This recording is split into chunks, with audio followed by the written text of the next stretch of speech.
without even knowing. Late in the afternoon, golden light spilled through the dusty window panes.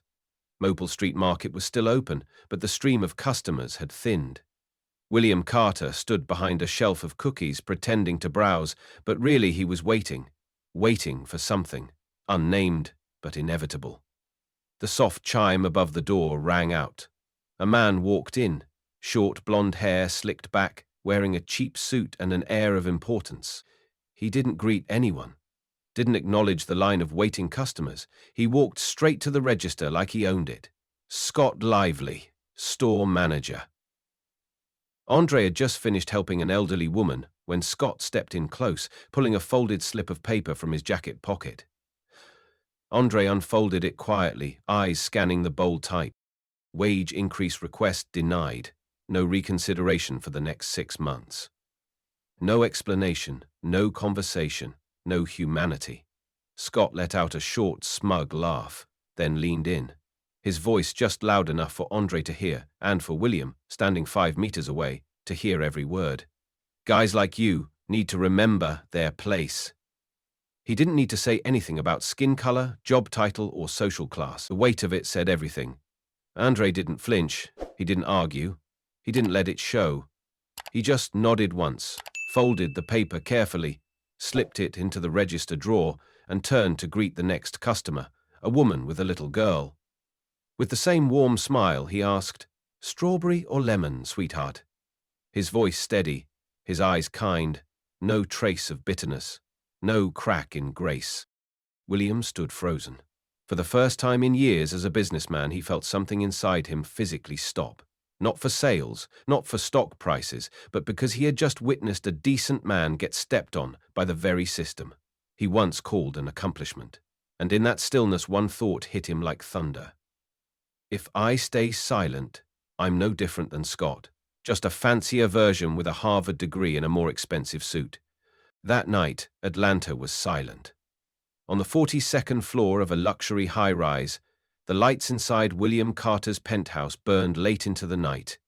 No board meetings, no quarterly charts, no echo of stockholders' applause. Just one man, sitting alone by the window, gazing out over a sleeping city, a cold cup of tea resting in his hand, but in his mind, Andre's face wouldn't leave him. That quiet moment, folding the denied wage request, forcing a smile, offering a child a choice of candy with warmth in his voice and dignity in his eyes, kept playing on repeat. Then came Scott's words, slicing through the silence like a knife. Guys like you need to remember their place. William clenched the cup in his hand. Guys like you. Who gave Scott that kind of power? Worse, who allowed it to exist in a company I built with my own hands? The anger inside him wasn't loud, it was deep, the quiet fury of a man realizing he had unknowingly tolerated injustice for years. Just past 3 a.m. William opened his laptop, logged into Carter Retail Group's internal system. He pulled up the full list of regional managers, store directors, HR department heads.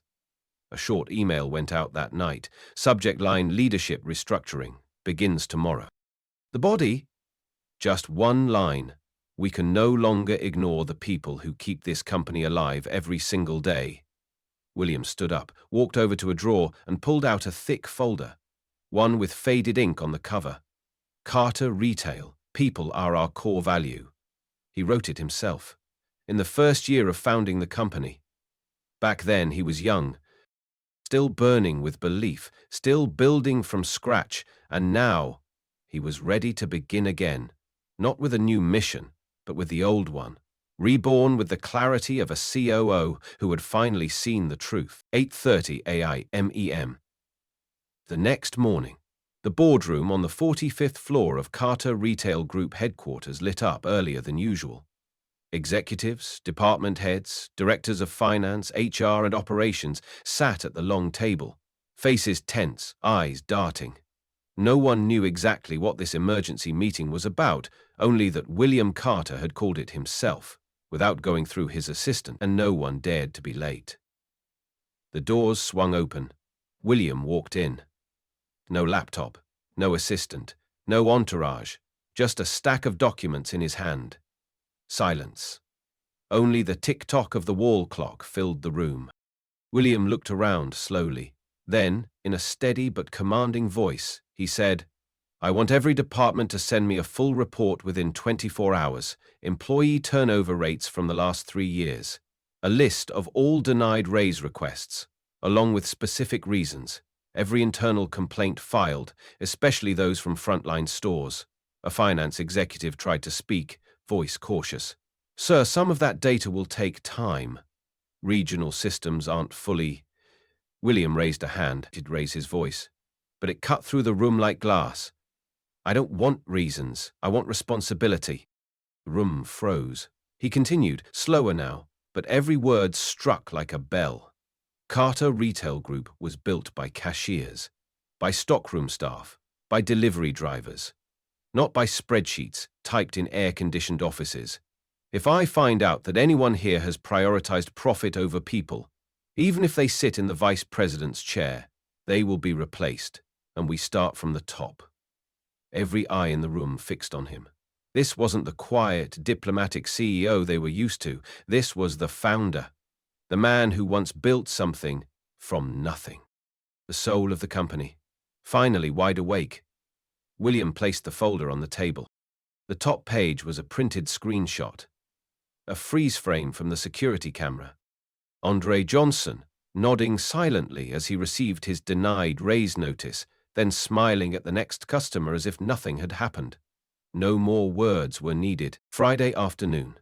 The skies over Atlanta hung heavy with clouds. A chill crept through the streets, the kind that whispered of something about to change. Maple Street Market buzzed as usual. The soft chime of the entrance bell, the faint scent of cheap floor cleaner mixing with the comfort of brewing coffee. Andre Johnson stood behind the register, his familiar, gentle smile in place, hand steady as he rang up each customer like clockwork. The door swung open. A man walked in, neatly dressed, grey overcoat, calm steps. No one noticed him, except Andre. Because it was him, the man from earlier that week, who couldn't afford a protein bar. Andre smiled, same as always. "Back again, huh? I take it you brought enough cash this time?" The man let out a quiet laugh. He said nothing, just walked slowly to the counter. Then, without a word, he reached into the inside pocket of his coat and placed something on the counter. A business card. Andre glanced down. William Carter, Chief Executive Officer, Carter Retail Group. Andre froze. Just for a second, he looked from the card to the man in front of him. Gone was the quiet, uncertain customer. Standing there now was the CEO of one of the largest retail empires in America. Andre opened his mouth to speak, but William beat him to it. "I didn't tell you who I was that day, and I'm glad I didn't, because I got to see the real you." No big speech, no staged announcement, just a sentence, but it carried the weight of genuine recognition. Andre let out a quiet breath. He placed a hand on the counter and nodded slowly. "I didn't do it for attention, Mr. Carter." William smiled. "I know. That's exactly why. You deserve it. You didn't just help me, you help people every single day. With kindness, with patience, with integrity." Two men stood face to face, a CEO and a cashier. But in that moment, they weren't employer and employee. They were two human beings who truly saw each other. Past status, past titles, past expectations. William's voice softened but held firm. "You deserve more than this, Andre. And I have an offer for you." The air inside the store seemed to still. William Carter stood at the register, his face composed, but his eyes resolute.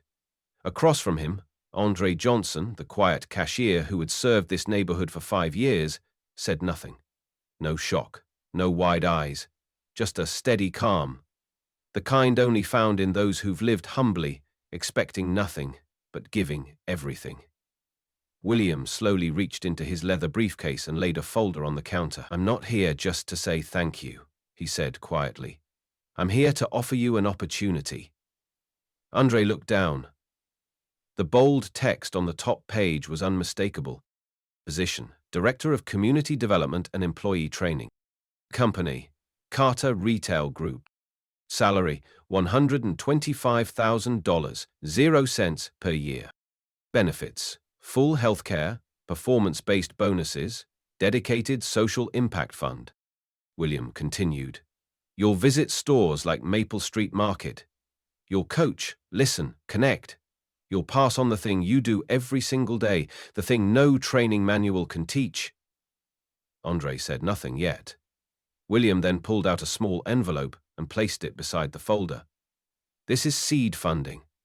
Enough to open that coffee shop you've been dreaming about. Not a gift, an investment. Andre looked at him, this time for real. His eyes didn't well up, but behind them was a storm of something deeper. The quiet disbelief of a man who had lived his life with small dreams, only to be handed the sky without asking. He gently closed the folder. There was a pause. Then, his voice, calm, grounded. I didn't do any of it for a reward. William nodded. No surprise in his face, no argument, just understanding. And then, in a voice carrying the full weight of years, of boardrooms and regrets and redemption, he said, I know, Andre. And that's exactly why I chose you. Andre sat quietly in the small store, beneath the soft golden lights with the rhythmic beeping of barcode scanners behind him. The folder still rested on the table. Outside, the evening had settled. Pedestrians passed by more slowly now, but inside, Andre's mind, things were shifting, not loudly, but deeply and quietly. He thought of the 5 years behind that counter, the greetings, the smiles, the loose change he'd covered without hesitation. Now a door had opened, not just to a new job, but to a calling, to change a system, through the simplest thing of all, kindness. Across the street, William Carter stood leaned against the black car waiting to take him home. The glow from the store's lights reflected softly against the windshield. He looked back and saw Andre still sitting there, steady and thoughtful. William didn't go back inside. He just smiled, quietly. For the first time in many years, he felt light. Not because of a business decision, not because of a deal, but because of a beginning. One sparked by a quiet act in a small store the world had forgotten.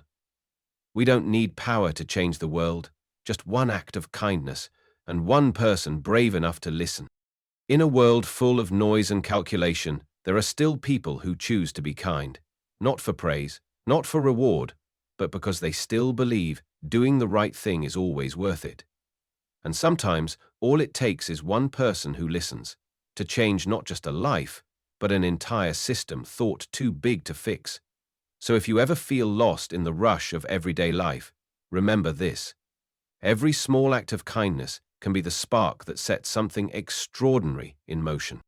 If today's story touched your heart, leave a comment below about a moment when someone helped you or when you chose kindness, even when no one was watching.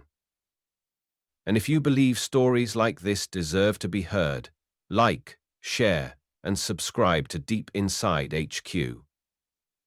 Because the world doesn't need more noise, it needs more meaning.